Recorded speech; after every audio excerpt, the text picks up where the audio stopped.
கரிம பண்பறி பகுப்பாய்வுக்கான அணியனுக்கான சாய சோதனையை இப்பொழுது காணலாம்.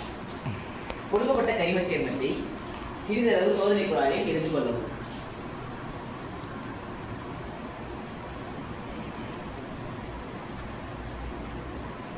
பின்னர் இதனுடன் ஹைட்ரோகுளோரிக் அமிலத்தை 2 ml சேர்க்கவும்.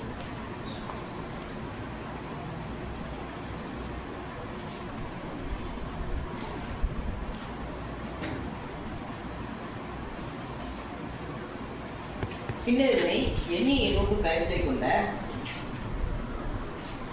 கரைசலுடன் சேர்க்கும் பொழுது இதை இரண்டையும் நன்றாக குளிர வைக்கும். ஏனெனில் பொங்குவதற்கான வாய்ப்புகள் உள்ளன.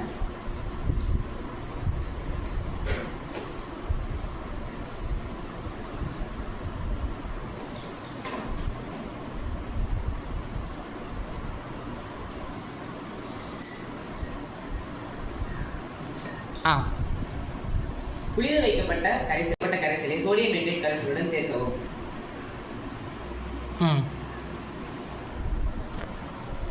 இதனை சோடியம் ஹைட்ராக்சைடு கரைசலை கொண்டு குளிர வைக்கப்பட்ட பீட்டா நாப்தான் கரைசலை கொண்டு சேர்க்கவும்.